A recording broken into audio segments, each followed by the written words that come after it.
mais on s'autorise à penser dans les milieux autorisés. Alors ça, c'est encore un autre truc. Les milieux autorisés, vous y êtes pas, vous, hein.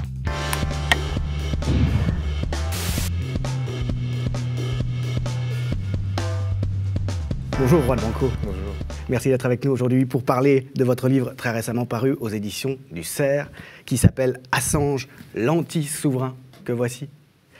Alors, ce livre est publié, on peut le rappeler, au moment où vont s'ouvrir en Angleterre les audiences qui décideront ou non de l'extradition de Julian Assange aux États-Unis, où il risque la prison à vie et un traitement en plus assimilable à la torture, très probablement. Votre livre a attiré mon attention parce que, aussi incroyable que ça puisse paraître, ça fait plus de 7 ans donc, que Assange est privé de liberté. Ça va faire 10 ans que le scandale a explosé autour des révélations de Wikileaks. Et il n'existait jusqu'ici, écrit en français sur Julian Assange, qu'un seul livre, celui de Geoffroy de la Gannerie, livre de philosophie politique, Snowden, Assange, Manning sur l'art de la révolte.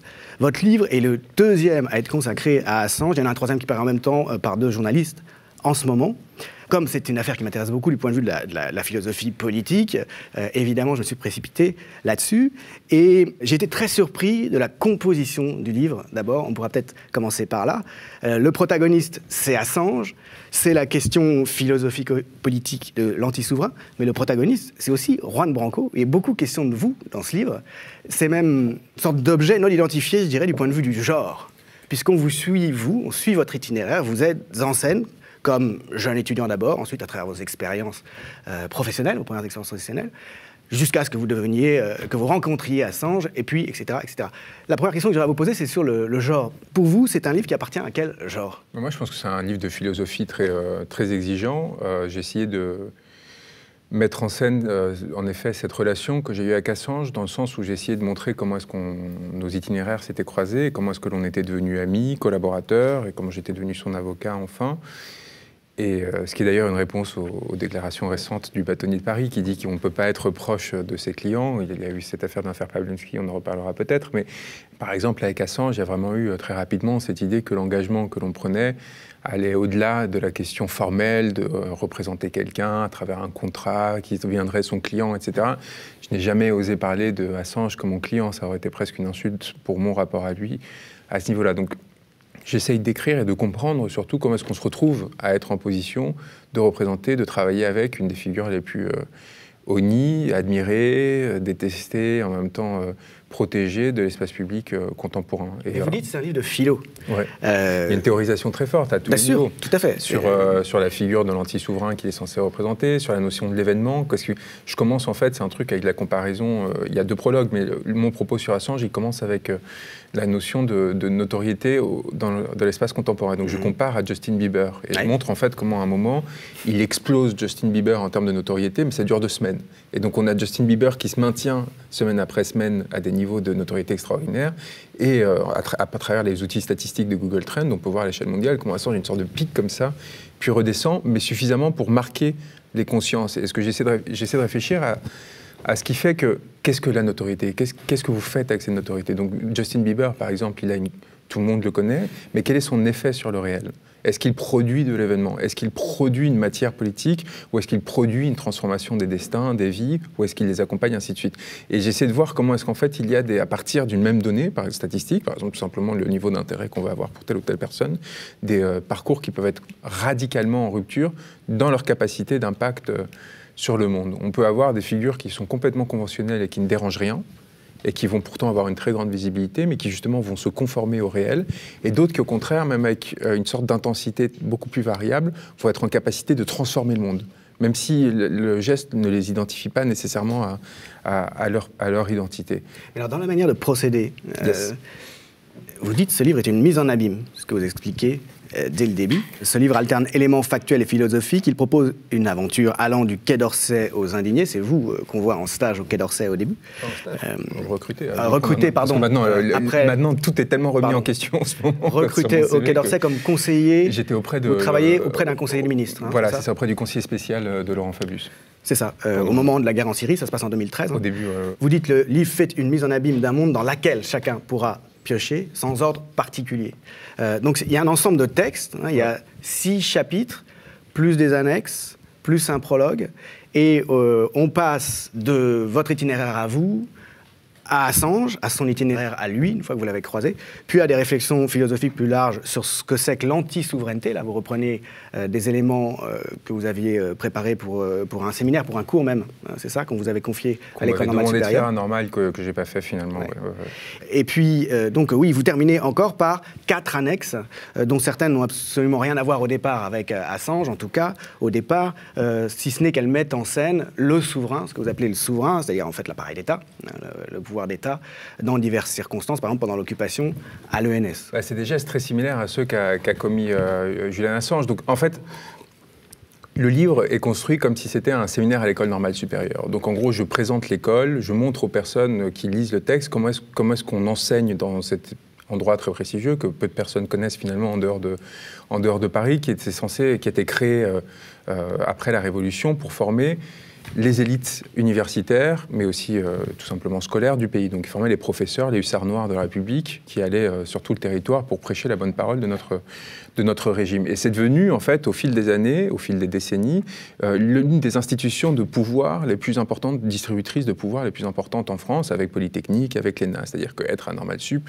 c'est une sorte de sésame absolu qui vous permet, dans les sphères intellectuelles, politiques, d'être tout de suite reconnu et ainsi de suite. Et donc, j'essaie de montrer cet univers très mystérieux, parce qu'il n'y a que 100 élèves en lettres qui chaque année rentrent dans cette école, alors qu'il y a 15 000 personnes qui essayent de participer au concours, qui elles-mêmes ont été sélectionnées dans des prépas. Donc vraiment un espace très confiné, à côté du Panthéon, un endroit que très peu de personnes connaissent.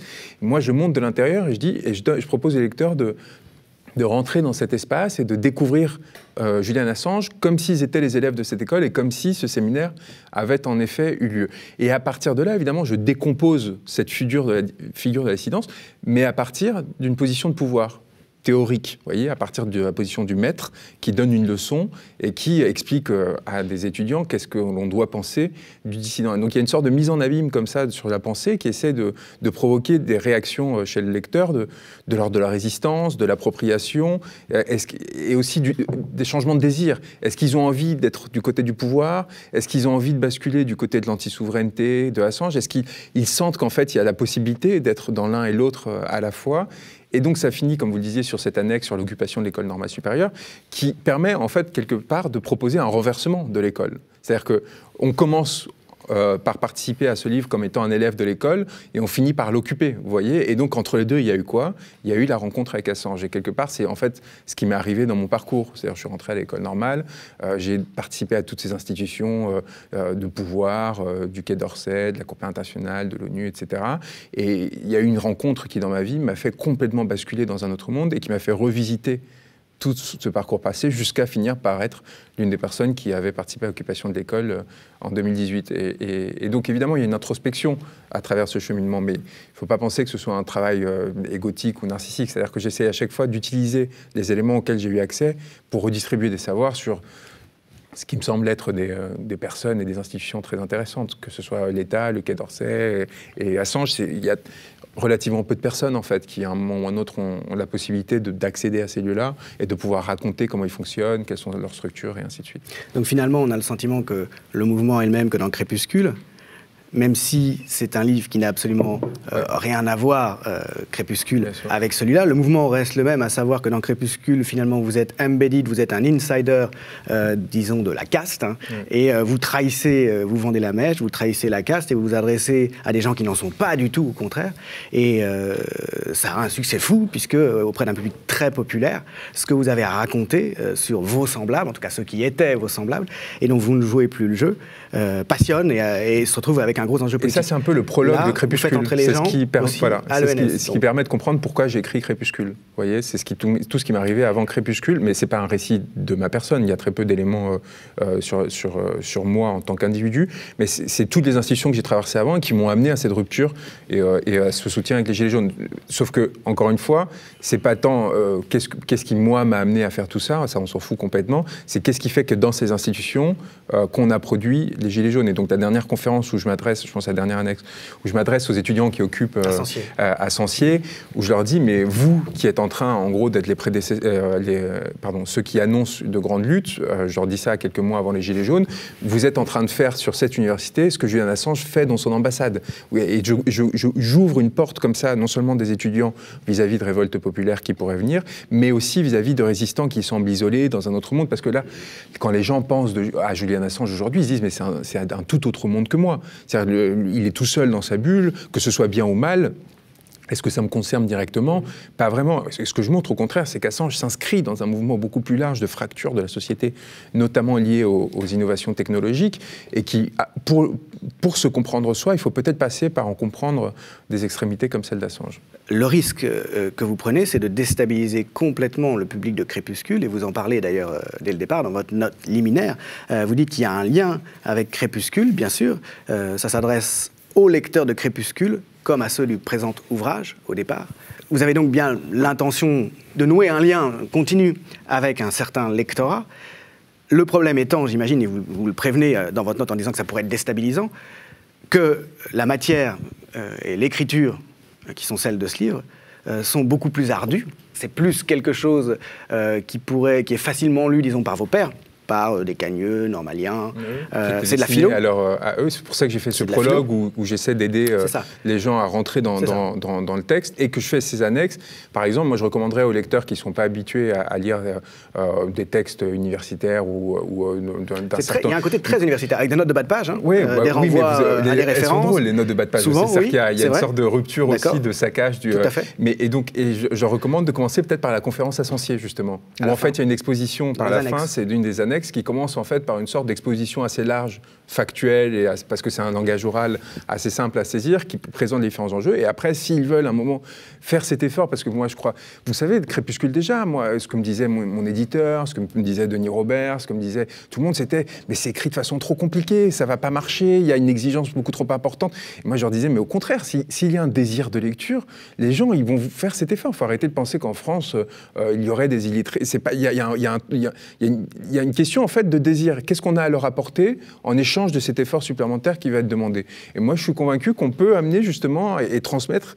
Et voilà, évidemment, c'est un exercice compliqué. Il faut faire le pont entre des espaces différents, mais je pense qu'en plus, c'était la vocation initiale des écoles que j'ai fréquentées, comme l'école normale, qui a été très longtemps ouverte à tous. C'est-à-dire n'importe qui pouvait aller voir les séminaires des grands philosophes qui ont été formés et sans aucun filtre, aucune vérification à l'entrée. Alors depuis quelques années, à cause de le prétexte, c'est la législation antiterrorisme, mais on voit bien qu'il y a un refermement au sein de notre société, c'est beaucoup plus difficile. Mais il y a cette idée à un moment de dire, bon, on peut, en fait, on peut tenter, prendre ce risque, et si ça ne marche pas, bon, ça ne marchera pas, mais j'espère que ça sera le cas. Et alors, le concept qui est au cœur du livre, donc, c'est le sous-titre, l'anti-souverain, l'anti-souveraineté. Il y a un chapitre d'ailleurs qui s'appelle l'anti-souveraineté. Vous élargissez le cas Assange, ou en tout cas les enjeux de ce qu'a fait Assange et de sa situation, au point d'y inclure beaucoup de choses. Par exemple, cette occupation de l'ENS à la fin qui fait l'objet d'une annexe et où vous dites, et ce que vous disiez à l'instant, on se retrouve dans la même situation que lui. Est-ce que vous pouvez revenir un petit peu justement sur la manière dont vous construisez ce concept de l'anti-souveraineté? Qu'est-ce que c'est l'anti-souveraineté? En fait, j'ouvre un espace sur la question de l'anti-souveraineté. J'essaye de ne pas la définir, mais de la définir en creux avant tout. C'est pour ça qu'il y a une sorte... On arrive au bout du chemin sans avoir complètement défini le concept, mais en ayant tous les éléments en main pour décider ce que c'est. Pour moi, l'anti-souverain, c'est celui qui va essayer d'occuper qui va intervenir dans l'espace politique sans essayer d'en occuper une place. Vous voyez, donc ça va être celui qui va déstabiliser un appareil de pouvoir sans à aucun moment y vouloir prendre la place de quelqu'un ou vouloir occuper une place institutionnelle quelconque. Par exemple, Julian Assange a cette radicalité qui le rend insupportable pour beaucoup de journalistes, c'est qu'il considère que le journalisme n'a pas vocation à être le cinquième pouvoir, quoi. C'est par exemple, ça va être un espace à partir duquel énoncer une forme de vérité, mais qui ne doit pas produire une quelconque rétribution. Il y a une forme quelque part oraculaire, vous voyez, c'est comme un oracle du contemporain qui viendrait dire ce qui est, sans à aucun moment essayer en retour d'avoir un site internet qui a des abonnés, qui produit de l'argent, ça reste en libre accès, ça reste complètement gratuit, et lui-même ne cherche à rien, si ce n'est quelque part à s'autodétruire, et c'est ça qui est peut-être merveilleux dans ce personnage, qu'on a essayé de décrire comme étant égotique. À aucun moment il n'a cherché de rétribution particulière, contrairement à ce qu'il dit, si ce n'est la possibilité de faire porter cette vérité dans l'espace public. Et là, encore une fois, il y a quelque chose de très différent de la part de tous les appareils de pouvoir médiatique qui, à un moment ou à un autre, se complaisent dans l'intention d'avoir une place, qui est une place quelque part officielle, qui leur permet d'avoir une protection, parce que quand vous insérez dans un espace national comme Le Monde ou aux États-Unis, le Washington Post, etc., vous avez des contraintes qui vous sont infligées par l'État, c'est-à-dire il y a des choses que vous ne pouvez pas publier parce que ça touche à l'intérêt national, à l'intérêt supérieur de l'État ou autre, mais en échange, vous avez une protection juridique. C'est-à-dire qu'on vous garantit que vous pourrez faire tout ce que vous voulez faire tant que vous restez dans ce cadre-là. Assange considère qu'il n'a pas de compte à rendre sur le cadre dans lequel il doit exercer. Il a cette notion de journalisme scientifique qu'il théorise, que j'essaie de détailler, dans laquelle il dit qu'il faut qu'il n'y ait aucun lien de dépendance entre un journaliste et sa source, et qu'à partir de là, la seule façon de le faire, c'est tout simplement d'exposer la source. Et donc là, il y a une sorte de truc assez merveilleux, où en gros, on est face à un personnage qui est par nature déstabilisateur pour le système existant. Et donc à partir de cette figure d'anti-souveraineté, c'est pour ça que je l'étends par exemple aux étudiants qui occupent à Censier, qui est une des Sorbonnes pendant la manifestation contre Parcoursup. Ils ne cherchent pas à devenir souverains. C'est-à-dire, ils ne cherchent pas à devenir universitaires, ils ne cherchent pas à devenir président d'université. La seule chose qu'ils cherchent à faire, c'est réinventer un lieu de vie dans lequel il n'y aurait plus de souverains, plus de hiérarchie, plus de distinction. Donc ils commencent dans cet espace-là à proposer des séminaires, à organiser des projections, à se saisir en tant que citoyen, à devenir souverain en tant que citoyen. Et du coup, à détruire la souveraineté étatique et politique telle qu'on la connaît traditionnellement depuis le système de Westphalie et depuis Hobbes. Et donc là, c'est là où j'explique, il y a quand même quelque chose de très fort qui vous relie les uns aux autres, qui n'a rien à voir avec ce que faisaient les indignés, par exemple, qui eux restaient dans le cadre souverain, dans le cadre de l'État, c'est-à-dire qu'ils ne sortaient pas des limites, ils restaient sur la place, qui est un lieu public, qui a vocation à être occupé, à tous les sens du terme, et du coup, ils ne mettaient pas en tension l'appareil politique. Là, des personnes comme Assange, quand ils se saisissent d'un lieu, quand ils se saisissent d'une fonction qui est normalement attribuée à une institution, mais elle provoque une bascule majeure. Et donc, une des ambitions du livre, c'est vraiment d'essayer de reconceptualiser notre rapport à ces individus, arrêter avec ces discours complètement plat, en fait, qui dirait « Ah oui, le destin de Julian Assange est une menace pour l'ensemble des journalistes ». C'est pas du tout vrai. Ce que fait Assange est très particulier. Il faut revendiquer cette spécificité. Personne n'a eu le courage de faire ce que Julian Assange a fait. Et il n'y a pas un journaliste, ou alors il y en a quelques-uns peut-être, mais alors très peu, je ne les connais pas, qui ait eu la capacité à un moment de s'extraire absolument de tout autre rapport de pouvoir pour construire une sorte de média absolu dans sa sphère, dans lequel il n'y ait de compromis à faire avec personne à aucun moment. Mais est-ce que Wikileaks est un média ? Bien sûr, parce qu'il accueille des informations qui sont... La seule différence, c'est que c'est un intermédiaire entre... Mais si, au sens littéral du terme, un média. Donc la médiation, c'est un point entre deux autres points. Mais oui, entre les appareils de pouvoir et les citoyens. C'est-à-dire qu'il permet...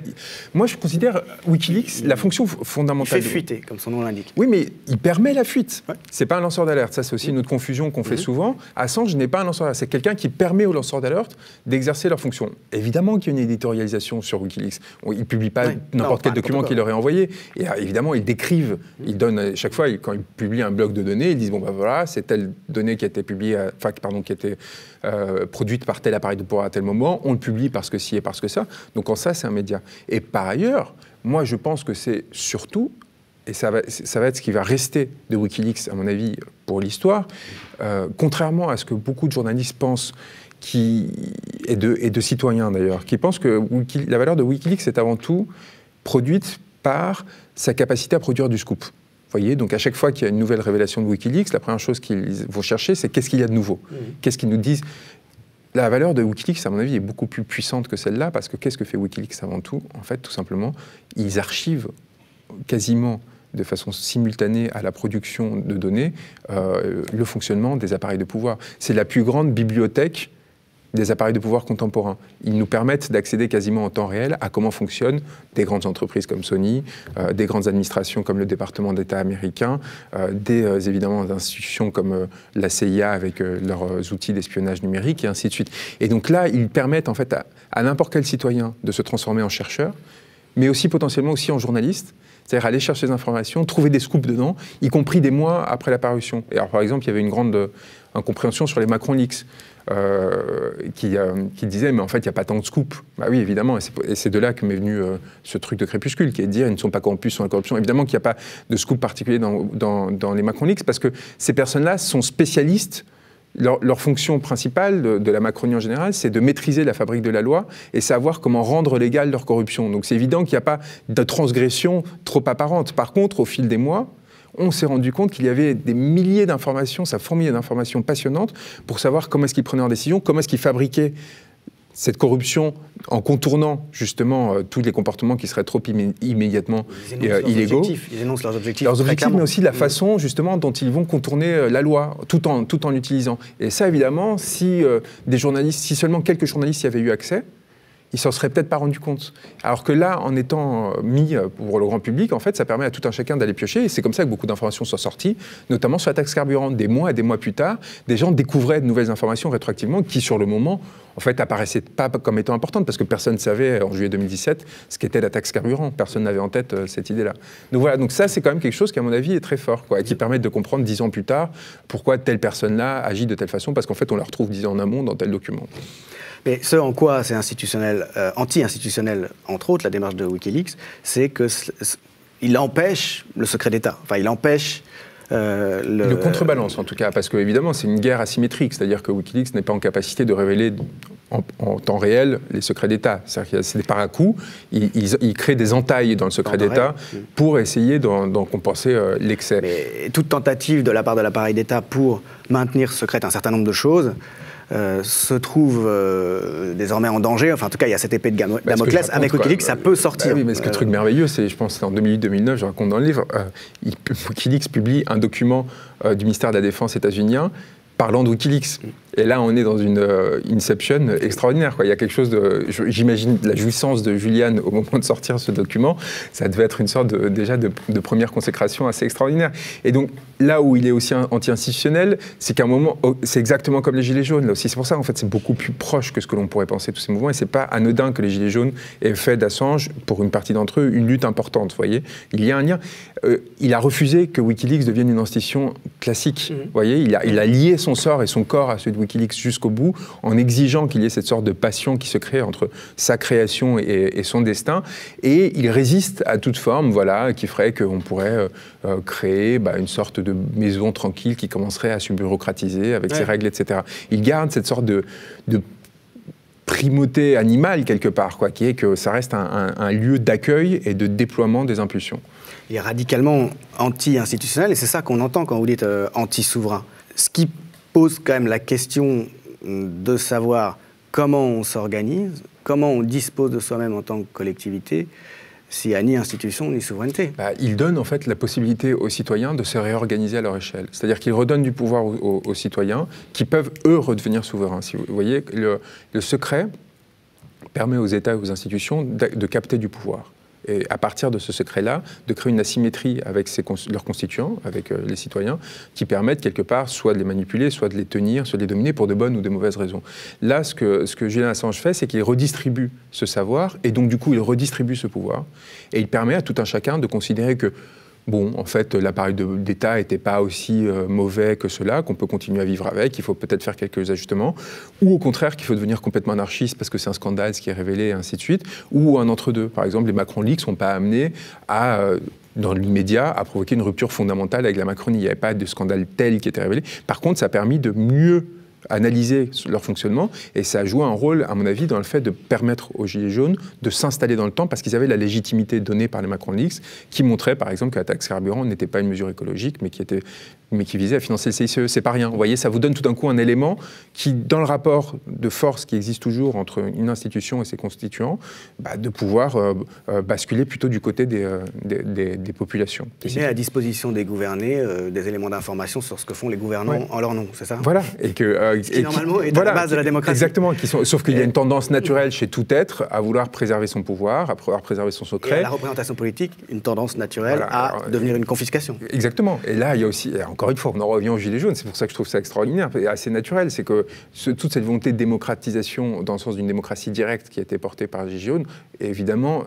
est en réaction aux écueils de la démocratie représentative qui sont mis en visibilité, notamment par Wikileaks. Alors c'est dit en des mots un peu compliqués, mais en fait ça revient vraiment à cette idée que Wikileaks montre que les appareils de pouvoir sont dysfonctionnels. Et quelle est la conclusion qu'en tirent les Gilets jaunes par rapport à Wikileaks, mais aussi tout simplement par expérience de vie, parce qu'ils lisent dans le reste de la presse, ainsi de suite, qu'il faut passer à un nouveau système dans lequel ils auront plus directement prise sur les appareils de pouvoir, parce que les représentants, en fait, ne sont pas si utiles ou si efficaces que ce que l'on disait jusqu'alors. Et Wikileaks participe de cette révélation, et quelque part de cette inutilisation. Et là, on en revient à l'école normale, et au sens de parler de l'école normale. L'école normale, c'est l'école où on forme ces représentants. C'est l'école, en fait, où on construit ces dispositifs. C'est un dispositif de pouvoir, d'accès au pouvoir, qui permet de filtrer celui qui aura le droit à la parole, celui qui va devenir le maître de conférence, professeur, et ainsi de suite, et celui qui va devoir recevoir cette parole. Cette asymétrie au cœur de l'école normale, ne serait-ce que dans les chiffres, dans cette hyper-sélectivité avec 100 élèves chaque année seulement qui ont droit à un salaire, à une chambre en plein milieu du quartier latin, à des privilèges comme extraordinaires pour préparer les concours d'agrégation et compagnie, et la masse d'étudiants qui doivent aller passer les mêmes concours, mais à partir de l'université, avec des moyens beaucoup moins importants, etc. Et encore plus loin, toute la masse de Français qui n'ont pas eu du tout accès à une formation du supérieur, et ainsi de suite. C'est devenu maintenant, plus que jamais, un instrument de reproduction des élites, puisque la fiction de la méritocratie passe par ce type de sélection, pour laquelle, en fait, les gens ne sont pas du tout à armes égales au départ. Et on le voit avec des chiffres extraordinaires. À la Normale Sup, il y a plus de 80% des élèves qui sont fils de catégories socio-professionnelles élevées. Donc on se retrouve dans une position, en fait, où ça ne devient que des instruments au service de la reproduction de privilèges, et du coup, leur fonction disparaît, parce qu'il y a une sorte de médiocrisation, évidemment, qui s'installe au fur et à mesure. Et moi, je suis le pur produit de tout ça, et je ne mérite peut-être pas du tout la place que j'ai occupée, mais au moins, ce que j'essaye de faire, du coup, à partir de ce constat, qui est de dire que je ne suis pas particulièrement légitime à quoi que ce soit, parce que mon parcours a été tellement déterminé, sociologiquement parlant en amont, c'est essayer de renverser la table et de reconfigurer de façon à ce que tout un chacun puisse s'exprimer. Alors évidemment, ça crée des paradoxes, ça me met dans une position de pouvoir au moment même de tenir ce discours, mais au moins, il y a une tentative de remise en question qui est assez inexistante dans ce pays, quoi. Et donc c'est pour ça aussi que tous les effets de fascination qu'il peut y avoir sur Assange ou quoi que ce soit, c'est aussi quelque chose qu'on essaye de désactiver, et c'est pour ça que la théorisation est de donner des outils théoriques, plutôt que de s'attarder exclusivement sur le parcours, sur l'événement. Il y a toute une théorisation sur l'événement d'ailleurs, mais sur l'événementialité de Assange, en fait, voilà, l'important c'est de savoir pourquoi l'événement intervient. C'est pas quel est l'événement soit. Et on est là pour pareil, sur l'affaire Pawlenski, par exemple, à laquelle j'ai été lié. Ce qui m'intéresse, c'est pas de savoir quel est le sexe de qui a fait quoi ou nana, c'est comment ça se fait qu'un sexe dans nos sociétés contemporaines produit un tel tremblement de terre. Vous voyez, comment est-ce que l'exposition d'un sexe peut produire un tel tremblement de terre politique, médiatique, et ainsi de suite. Et donc, réfléchir au pourquoi, systématiquement remettre en contexte l'action dans laquelle on était inséré, c'est essentiel. Et moi, je considère qu'il n'y a pas de façon de produire de meilleures pensées que de participer aux événements. Et du coup, d'avoir vu en matière première ce qui s'est passé avant, dans un deuxième temps, d'essayer de le théoriser. C'est pour ça que je parle de tous ces appareils de pouvoir. Et c'est pour ça aussi que je pense que, par exemple, il y a beaucoup de penseurs qui n'ont rien compris aux Gilets jaunes, parce qu'ils sont restés sur leur tour d'ivoire, plutôt que d'essayer d'aller tout simplement voir sur place ce qui se passait. Alors, précisément, en parlant de vivre soi-même l'événement et ce qui s'y joue, est-ce que vous pourriez revenir un peu quand même sur votre rencontre avec Assange, sur ce qui fait que vous avez été un temps son avocat Mais c'est super important aussi. Pourquoi est-ce que c'est lié? Moi, j'étais à Yale, donc qui est en gros... Normal Sup, voilà, les États-Unis. Harvard, il y a son concurrente historique, c'est Yale. Alors, Yale envoie plus de gens à la CIA que Harvard. Enfin, vous voyez, des histoires comme ça, mais ça reste quand même une sorte de cœur du pouvoir. J'y suis parce que j'étais à Normal, et que Normal envoie chaque année un certain nombre d'étudiants dans une dispositif de légitimation contre légitimation. En fait, vous voyez, les étudiants d'Yale vont à Normal, et comme ça, en gros, les élites de chaque pays ont une sorte d'avantage, enfin, ils accroissent leur légitimation comme ça. Pour l'extérieur, du coup, les gens se disent « Waouh, ils ont fait Normal, et en plus, ils ont fait Yale, et en plus... » Et donc, du coup, ça accroît le pouvoir de façon absurde. Et je reviens pour le winter break, et j'ai pas supporté ces espaces-là. Les vacances d'hiver, pendant un mois, qui sont longues là-bas, parce qu'il fait moins 20 degrés, donc ça dure un mois. Je pars au Centrafrique pour faire des enquêtes pour les Inrocks, et je reviens et je rencontre dans la même semaine, et c'est pour ça que c'est lié aussi à Crépuscule, je rencontre notamment la directrice du Monde de l'époque, Nathalie Nogueira-Red, Xavier Niel, et le lendemain, Julian Assange. C'est-à-dire que j'ai le droit tout d'un coup à une sorte de... parce qu'à cet âge-là, quand vous avez fait ces études et compagnie, vous êtes très courtisé. Tout d'un coup, je vois directement des personnes que très peu de personnes rencontrent. Et quand elles les rencontrent, en général, elles ne le racontent pas parce que sinon, elles risquent de ne pas les rencontrer et du coup, de ne pas avoir accès aux 7 milliards de fortune de l'un ou au capital symbolique que peut donner l'autre. Et Assange, alors vous rencontrez où? Et Assange, je rencontre dans l'ambassade d'Équateur parce qu'un ami qui à Londres, l'ambassade d'Équateur à Londres, où il est déjà reclus. Où il est déjà reclus depuis 2 ou 3 ans, c'est en janvier 2014, parce que Snowden cherche à constituer une équipe de défense et c'est Julian qui est en train de l'aider. Et comme moi, je suis en doctorat en droit international entre Paris, la Sorbonne, Normale et Yale, ils se disent, bon ben voilà, et pourquoi est-ce qu'ils se disent ça? Parce que je m'étais engagé, c'est là où la lutte produit la lutte, sur les questions d'Adopi en 2010. En fait, j'avais beaucoup lutté contre Adopi, on avait créé des collectifs avec la Quadrature du Net, et à ce moment, la Quadrature du Net. Ah oui, bien sûr, d'accord. Et à ce moment-là, Jérémy Zimmerman, qui était un des cofondateurs de la Quadrature, me dit, bah, écoute, Julian a besoin de gens pour Snowden, est-ce que tu veux qu'on aille le voir ensemble? On y va. Je rencontre, on passe 4 heures dans cette ambassade, ce rez-de-chaussée. Je fais une crise de claustrophobie horrible parce que c'était vraiment sinistre. Je me dis, mais comment est-ce qu'il fait pour survivre là-dedans? Il me montre des dents, des cheveux que lui envoient des gens de partout dans le monde comme marque de soutien. Il garde les plus absurdes marques de soutien qu'il a reçues pendant toute cette période. Les gens lui envoient des morceaux de corps. Oui, c'est incroyable, non? Il y a quand même quelque chose... je trouve que c'est... Et lui, il le montre... Vous voyez, ces gens-là produisent de la pensée et de la politique sans avoir à la penser. Donc il montre ça. Lui, il n'est pas en train de théoriser ce qui lui arrive, mais il vous donne des éléments qui, derrière, vont pouvoir faire naître une pensée sur comment ça se fait, qu'il y a ce phénomène, qu'est-ce que du coup, quel type d'incarnation. Bon, bref. Et quand je reviens, et on fait une pause parce qu'il doit prendre un cours de boxe, et du coup, bah, il n'a qu'une petite chambre, donc il faut sortir pour le laisser dans la même chambre. En fait, il faut faire venir plus vite parce qu'il a mal au dos. En fait, et après, quand on revient, il me dit, bon, bah, écoutez, Snowden, il a tout un pays pour lui, moi j'ai 20 mètres carrés, je préférais que vous m'aidiez, moi, qu'est-ce que vous en pensez? Et je commence à l'aider, du coup, depuis Yale. Je rentre à Yale, immédiatement, ce qu'on appelle les secondary screenings, c'est-à-dire je suis passé derrière les vitres sans teint pendant des heures à la frontière avec les États-Unis pour me signaler qu'en gros, tout de suite, extraordinaire. Et là aussi, c'était... d'intimidation, c'est-à-dire qu'ils savaient que vous aviez été là. Alors, qu'est-ce que c'est? C'est incroyable. Assange, je sais pas exactement parce que j'ai jamais su. Ça m'est arrivé systématiquement, du coup, pendant 3 ans quand j'allais aux États-Unis. Pendant 3-4 heures, il m'arrêtait. Il me disait rien, pas d'interrogatoire. Il fouillait mes bagages, c'est sûr, parce que j'avais une notice, mais très formalisée. Vous voyez, j'avais la notice TSA qui vous disait que votre bagage avait été fouillé, et il me laissait repartir. Vous voyez, comme un truc, et c'est là où je commence... Oui, mais je commence à interroger, justement, c'est une autre partie où j'essaie de théoriser la notion de surveillance, au sens de surveillance, un peu plus qu'être en veille sur quelque chose. Il y avait une sorte de... On signale pas. De toute façon, c'est trop ambigu pour que vous puissiez en faire quelque chose. Vous puissiez soit le dénoncer, et c'est suffisamment présent pour vous perturber. Et pour vous dire, mais est-ce que... Vous voyez, il y avait quelque chose... Et donc, c'est tout de suite ma première confrontation à un appareil d'État, en fait, et à sa toute-puissance. Et à sa toute-puissance. Et donc, oui, en tout cas, je pense que c'était ça, une signification.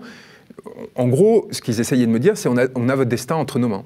Voilà. On peut vous faire attendre 4 heures sans aucune raison. Oui, voire, ça pourrait être beaucoup plus. Ça pourrait, voilà. Donc là, on fait rien, mais soyez au courant, quoi. Et donc, à partir des ordi d'Yale, avec des dispositifs électroniques un peu sécurisés, donc à partir du temple originel de CIA, en face de Skull and Bones, je commence à travailler pour Assange. Et du coup, c'était assez marrant. On était des gamins, on avait 24 ans. Enfin, j'ai embarqué 2-3 amis avec moi dans cette aventure, qui étaient des très brillants juristes, parce que j'étais à la law school en parallèle du truc avec Normal, comme chercheur invité. Et on s'est beaucoup amusé dans cette première phase. Et après, ça a commencé à devenir un peu plus rude. À mesure que l'engagement devenait plus intense, on a commencé à avoir des frictions de plus en plus importantes avec l'appareil d'État, des manœuvres d'intimidation de plus en plus sérieuses. Et là, ça a commencé à être quelque chose de très déstabilisateur parce que ça a commencé à perturber mon entourage.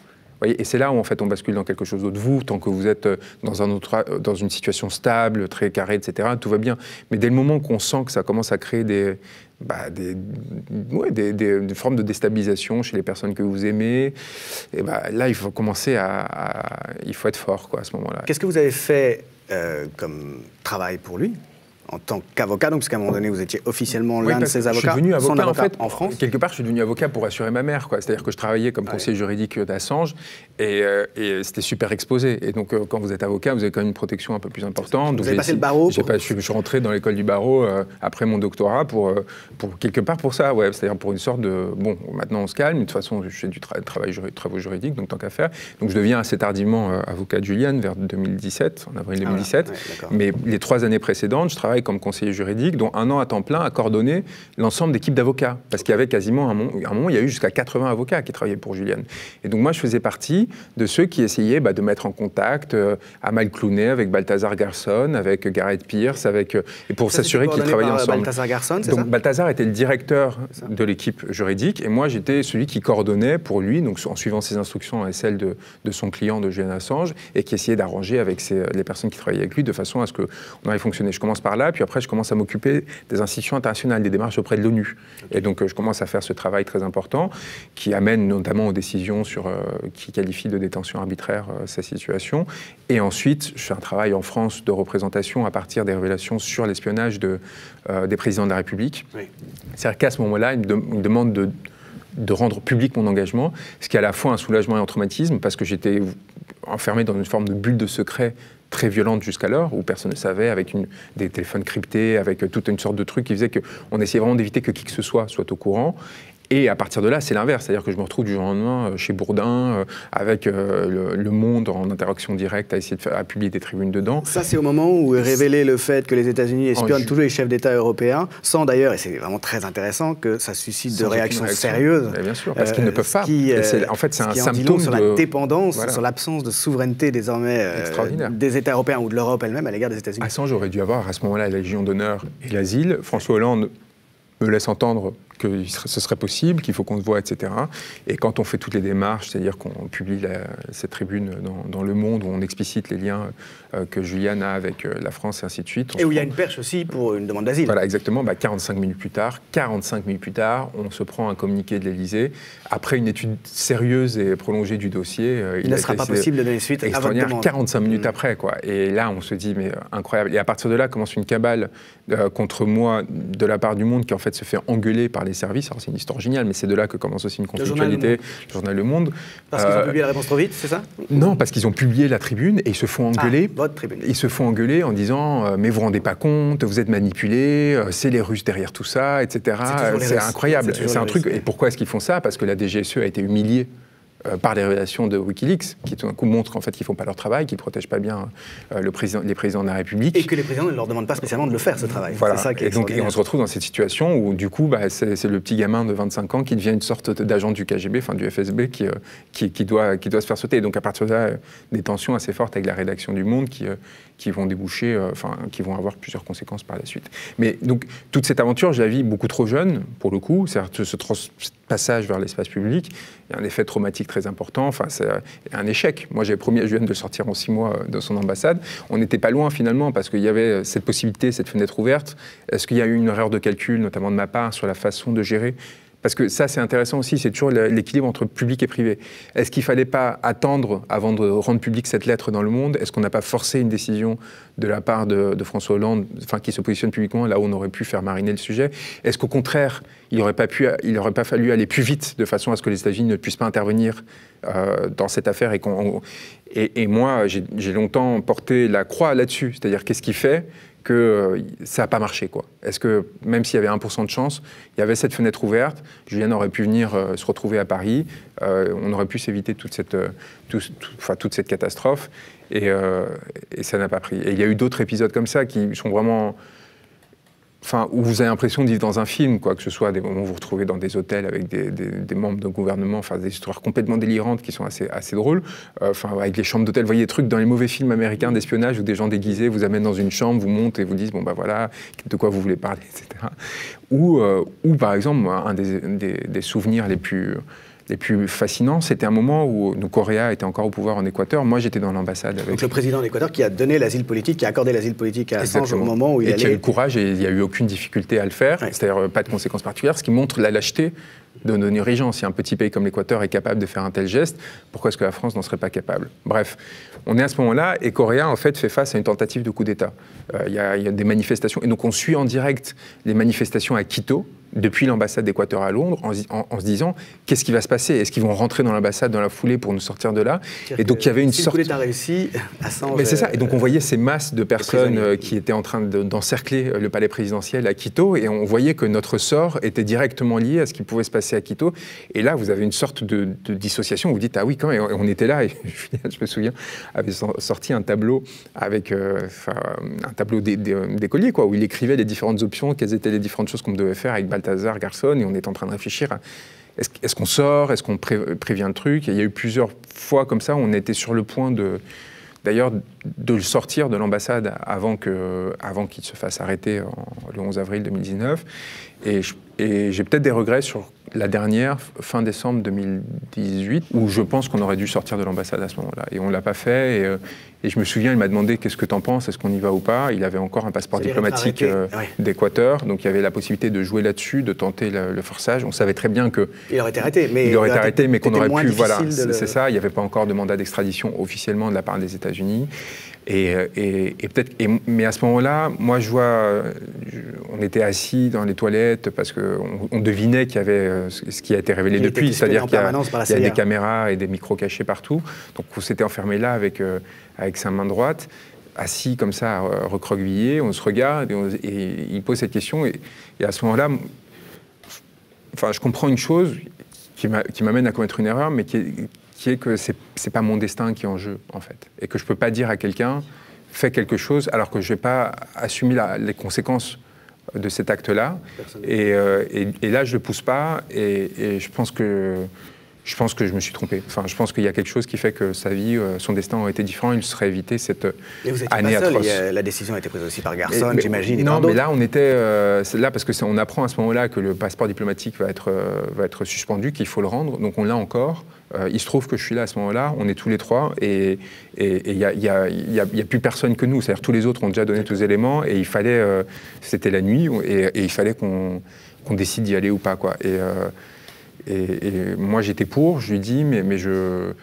Et quand je vois la violence de ce qui s'est passé après, enfin cette année de torture, hein, selon l'ONU, atroce qu'il a subie, j'ai quand même, ça reste pour moi, ça reste un échec, cette affaire, quand même. Il faut, moi, tout ce travail que j'ai fait auprès de lui a débouché la situation présente. Alors, on était beaucoup, j'étais pas du tout la personne la plus importante, mais j'assume complètement la responsabilité de ne pas avoir réussi à provoquer la bascule qui aurait sauvé cet individu. Et donc, c'est pour ça que je continue à avoir aussi un attachement foncier à son égard, dans l'idée de faire tout mon possible pour qu'il en sorte. Donc là, il y a Dupond-Moretti qui a pris le relais en France. Pourquoi est-ce que c'est plus vous, alors ? Parce que, je ne sais pas si vous avez vu, mais hier, Dupond-Moretti a annoncé qu'ils allaient recommencer des démarches pour obtenir l'asile en France.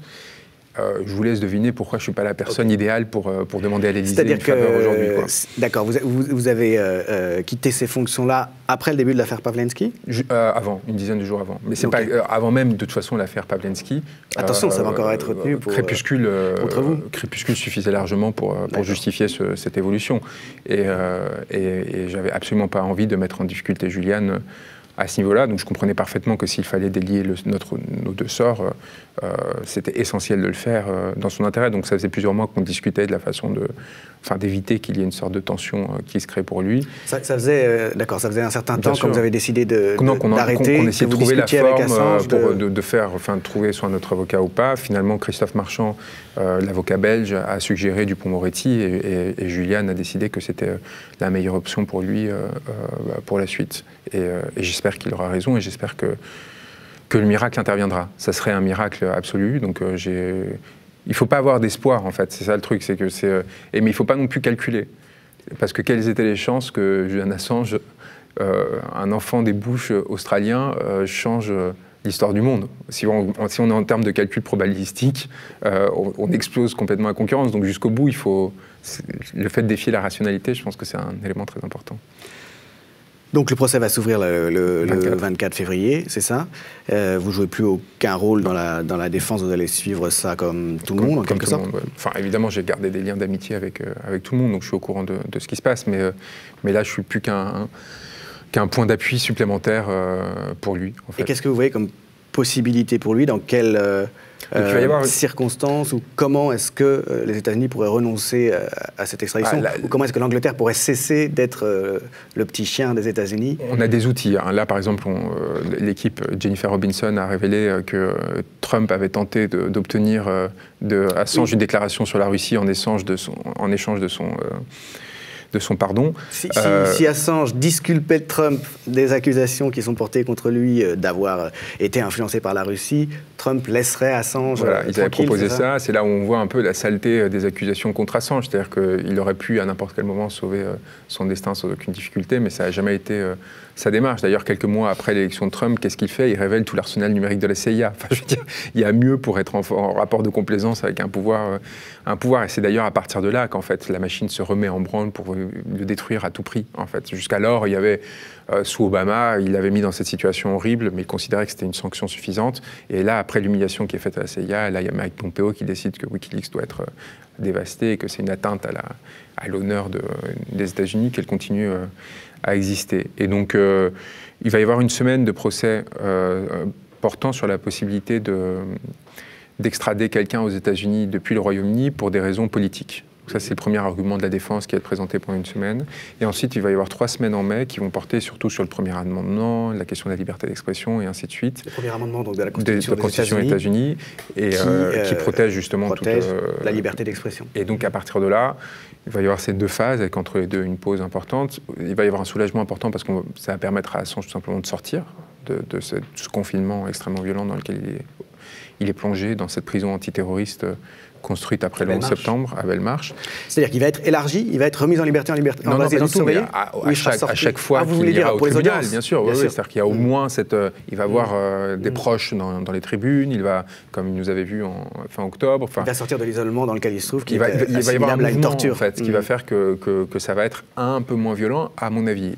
Par contre, la participation des accusés dans ces procédures est relativement faible. Donc, en fait, ça va être de très loin les avocats qui vont discuter, et lui sera appelé ponctuellement à intervenir, mais ce ne sera pas... Des échanges techniques. Voilà. Enfin, ça va être des échanges entre avocats, quoi, et entre avocats et procureurs, avec la juge, et l'accusé devra donner des éléments ponctuellement, mais il n'y aura pas une place prééminente. Donc voilà, ça va être...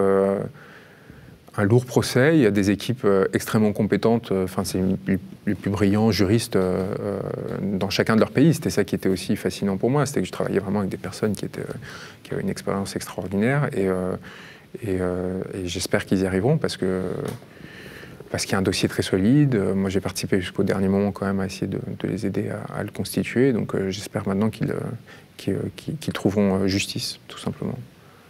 Merci beaucoup, Juan Branco, d'être venu nous parler de ce livre, donc très original dans sa forme, et qui est à la fois fondé sur votre expérience personnelle, sur votre itinéraire, qui a une ambition de philosophie politique, et puis qui parle d'un personnage qui est une grande figure de notre temps, autour de laquelle se condensent beaucoup d'enjeux politiques, comme on l'a vu.